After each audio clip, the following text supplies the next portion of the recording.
Well, Doctor Who season 11 is over, and, well, it just might be that Doctor Who in its entirety is over. Of course, there's already announced a Series 12 coming, but not for a while.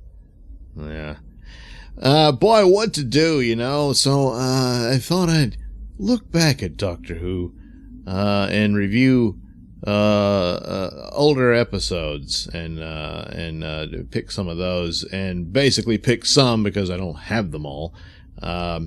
So I'll just review the ones that I have. And where to start? Well, of course, at the beginning with An Unearthly Child, which was actually only the title of the first episode of the entire story. They would break them up, and each episode had its own title, even though it was all part of one story.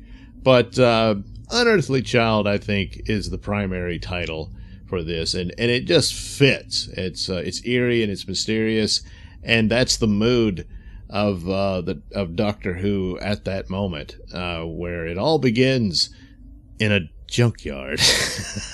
But that's where the police box is sitting there, and of course the police box. The interesting story there. Was, I believe, one of the producers had said, well, he saw a police box on his way to the office while they were working on this thing and decided, yeah, that would be a good thing to use for the TARDIS that they had developed. And Sidney Newman actually came up with the idea that, yeah, it's going to be bigger on the inside than it's outside, whatever it is. And the chameleon circuit was an early part as well. But as they were going through, they wisely decided, let's just keep that police box prop, because otherwise we're going to have to constantly be coming up with new props each time, depending on where they go. Sometimes it might not be that hard, and other times it might be very hard and expensive to constantly have to come up with new props for what the TARDIS was going to look like. And so you just put it in, well, you know, it broke or what have you. And that's interesting. They could have just left it and said, well, but they had to have some explanation as to why it looked that way. So it all fits in very well right off at the beginning with the nature and the eccentricity of the Doctor himself. And, of course, the chameleon circuit breaks and he doesn't know how to fix it. And so there you go. That's the birth of the police box and its look for the TARDIS. So it starts off where the centers around, well, who's the unearthly child? Well, of course, it's Susan. And it's the interesting thing of her. She's presented as the Doctor's granddaughter. It's never fully been determined that she really was his granddaughter. I remember back in the 80s, there was the celebration of the 20th anniversary, and there was this magazine with all kind of information. I got more information about Doctor Who out of that thing than I'd had up to that point, because for the most part, all I knew about was Tom Baker. And there was a small sort of illustrated story in it with comic book illustrations, and it was a brief story about the Fifth Doctor in an encounter with the Master and all this sort of stuff. But it involved Susan, and revealing that Susan was not really his granddaughter. She was a girl who had some relation to the Rassilon bloodline and all this sort of thing, and that the Doctor had just found her in the TARDIS when he stole it. She was hiding in it because I guess her family was being wiped out in some political turmoil going on in Gallifrey at the time. And she called him grandfather because of his old appearance, and she clung to him in that measure. And that's how it started. But I think for the most part, it's best to just go ahead and assume that, yes, she really is his granddaughter, which also presents the realization that there must have been a son or daughter of the Doctor who was the parent of Susan. And so, but it's never been explored or looked at any further. So will it ever be? I don't know. It's probably best to just leave it alone, because at this point, I don't think anyone has what it takes to give us a satisfying story on that bit. But so again, yes, a great a title to introduce us to this mysterious world of the Doctor, and basically the characters of her teachers, Ian and Barbara, are the characters who guide us into this world. and discover the TARDIS. They were concerned about Susan. She's a strange girl. She seems to know things, and then other times she doesn't. She seems brilliant and almost beyond genius level and all this sort of thing. And so they're curious about her, and they don't know much about her home. And then their curiosity gets the better of them, and they follow her to that junkyard. And she's often referred to as Susan Foreman, but that's because of the name Foreman on the wall of the junkyard. But that's just, again, I guess her real name is Susan, but Foreman is just something she adopted. And they assumed the doctor was Dr. Foreman. And, of course, no, he wasn't. We've never known what his name is. And so, interesting little things like that. But so of course they stumbled into the TARDIS and discovered the whole amazing thing about all of this, and the doctor doesn't want to lose Susan. She's thinking of staying with him. She's enjoyed living as a teenager in this time, and it's clear that it's her choice that they stay there. They've obviously been other places. She knew a lot about Earth history, and they said, boy, it's as if she'd actually been there. Well, of course she had. So she's been traveling with the doctor to quite a few other places, and all that's indicated here.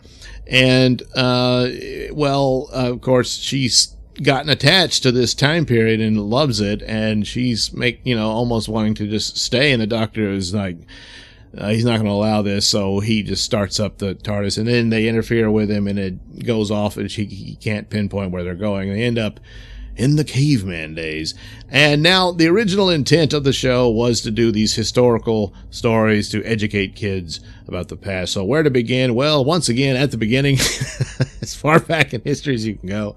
So it was about the cavemen, and there's a power struggle there between the tribes over fire, and the one guy who knew how to do it has passed away, and they're trying to figure out how to start fire. And that's basically the premise of it all. And the brilliance of it is less is more. It's all a soundstage show. It's done very simply, and it all works. The misfortune it had for its debut outing was, President Kennedy was assassinated that day. So, boy, it just got dogged by that. And so the reception was not great. And it was probably in danger of just being canceled outright. But then, somebody showed up in the next adventure that did save Doctor Who at that time, oddly enough.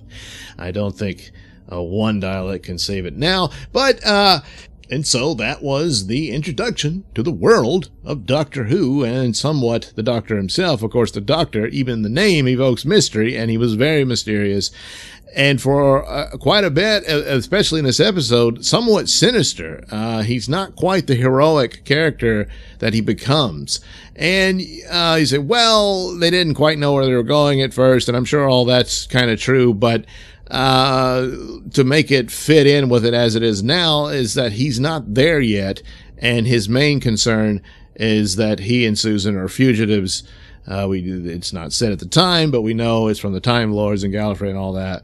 And he's hiding, and he doesn't want to get mixed in with other people. He doesn't want them talking about them and all this sort of thing. And he doesn't want to get bothered with these cavemen and all that and try to solve their problem, which, they end up sort of doing, but then they have to run like hell to get out.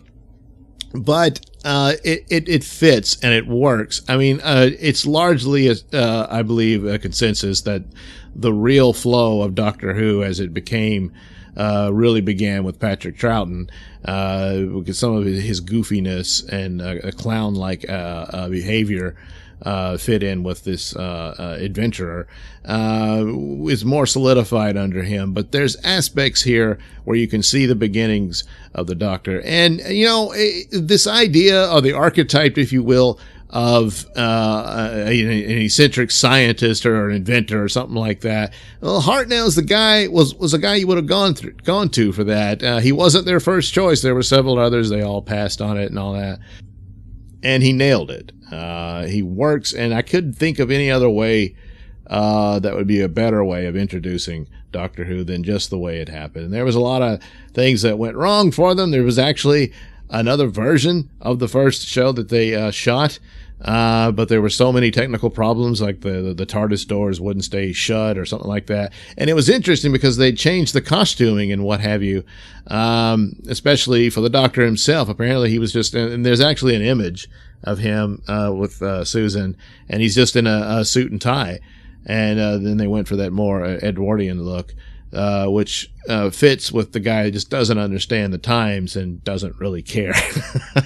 Now, also, there were script changes. In fact, the original adventure was going to be called the Giants, and that was interesting when I realized that, because they said, well, they wanted to be educational and they wanted it to involve time travel to the past and, you know, teach kids stuff. But the idea that they originally were going to go with some story where the Doctor and his friends were, you know, really small, it seems rather bizarre. I don't know what the adventure would have involved beyond that, but the opening bit was the same. You know, they get discovered in the junkyard and all that. So they just tacked that onto this story about the cavemen and made that the first story, because they realized a story about giants is they just didn't really have the budget to do that.